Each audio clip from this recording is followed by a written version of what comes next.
Hey, and welcome back to the next in my series of dialing in videos for our Line 6 Helix. This time I am taking a crack at dialing in a Nuno Bettencourt-ish style tone. I had a request from Kurt London. He was a member over on the Helix Facebook group, and he sent me a message asking about this tone, specifically for the song Peacemaker Die off of, is that the Three Sides to Every Story album by Extreme, I believe? Anyways, I took a quick listen to it, and I thought, I've always loved Nuno's sounds, and I loved his playing and stuff. I thought that would be a really interesting one. I've heard a lot of people kind of throw around requests for Nuno-style tones. So I'm going to take a crack at it here and see what everybody thinks of it. So let's dive right in and take a look at what I did. As usual, I'm going to have a separate video up with the performance of I just did the intro of the song. It's not a song I really ever played before, so I learned it really fast. Threw together a little backing track using TuneTrack Superior Drummer 3 and IK Multimedia's Moto Bass, and then just layered the guitars. The one thing you're going to hear in the performance video is that I layered the guitar 2 times and panned them left and right. I believe that's what Nuno's doing on this, on the actual album.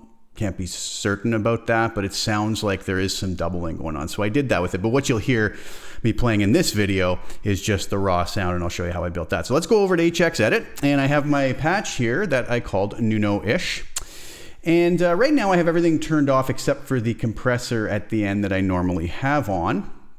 All my split blocks, EQ, verb, are turned off. So what I went with is I went with the Solo Lead OD, so the Soldano lead model, and I started off with that going into a 412 greenback 25 cab with a 160 ribbon at 1 inch, okay, which is going to sound pretty dark to start with. Maybe not a lot of people's first choice when doing these kind of hard rock or metal tones, because you don't get that sort of sizzling high end that we might want, or that cut that you might want. But one thing that I know just from my experience using ribbon mics in the real world is that even a lot of hard rock and metal engineers will use ribbon mics and then just add a lot of high end in after the fact, or upper mids, right? So I really, when we dive into this tone, you'll see that that's what I did here. So started off with a pretty dark tone. So the settings on the amp I had were drive at 6, bass at 5.8, mid at 1.5,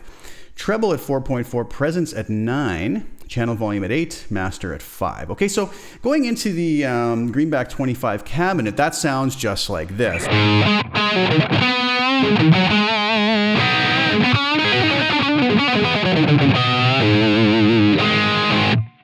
There's nothing wrong with that tone. It is a little bit dark, could use a little more bite. So one thing I really relied on here is that technique that I talked about a whole bunch of times and I've used in my template before, which is the split crossover technique, basically adding like high shelf or low shelf EQs to our patches. So what I did right away is I went in with a split crossover set at 5 kilohertz, and I did something pretty over the top. All the frequencies below that I didn't do anything to, but everything above 5 kilohertz I actually boosted 12 dB to really get some sizzle to this sound. And it sounded like this after I put that in.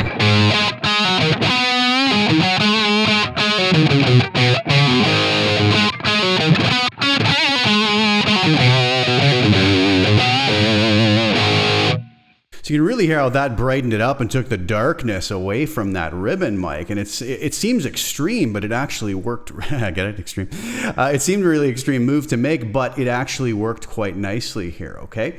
So that's that tone after adding that in. But I did something very out of the ordinary in that I went and I added a second split crossover, adding another control to allow me to boost even more above 8 kilohertz this time, okay? And again, below that, I don't even need to turn this block on, but below that, I didn't boost or cut anything, but above that, I boosted another 3 dB, okay? So without that on,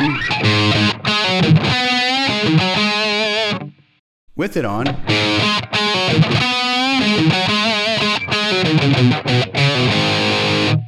okay, so again, it's starting to really cut through and bite, but that tone does have that, right? Then I went to an EQ at the end. Now this is where I maybe wanted to cut a little bit of that sizzle back, so I went in at 15,000 hertz and set my high cut, low cut at 100. I went into the mid frequencies with a fairly broad Q of 0.7, set it at 700 hertz, and I dropped that 3 dB just to give it a little bit more, maybe less in that mid-range frequency. And at 2.5 kilohertz, with a Q of 3, I pulled out 3 dB. So with that off, again, it sounded like this. With that on, this.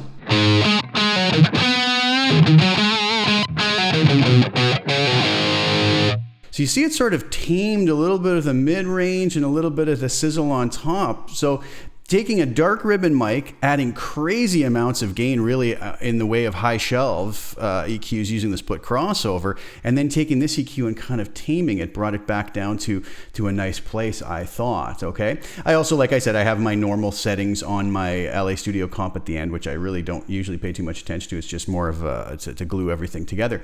But one last thing I did to give it a little bit of depth, as I do with modelers, right? Since we're not playing in a real room, I just set a room EQ with a pre-delay of 15 milliseconds, a decay of 3, low cut of 117 hertz, high cut 3.7 kilohertz, mix of 20. Very subtle.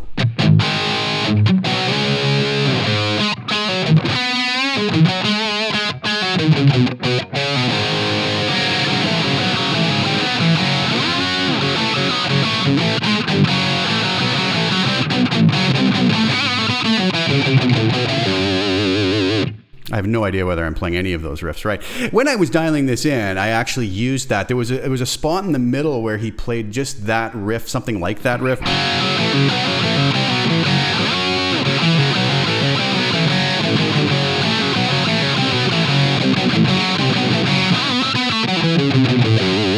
I don't know if it's exactly that, but it almost sounds like he plays with a slide. But I kind of analyzed that and used that out of the mix to be able to get this tone as close as I could. Again, it's not exact. I'm using a different guitar, different pickups. Everybody's going to. Our monitoring system's going to affect all of that. Like all the standard disclaimers that I give when I'm doing this, I'm not professing that this is the exact tone that Nuno had, but it is pretty close when you listen to it back to back. And I think if you go listen to the performance video I did for this, you will hear that it works quite nicely. It'll be a very good facsimile for anybody who wants to perform this live or do a cover recording of something by Nuno. Probably work for a lot of his songs, even on different albums, get close enough. So anyways, I hope that gives you a bit of a snapshot into how I got this tone. I'm going to have this up on CustomTone for everybody to grab that wants to use it, and I hope you guys enjoy it.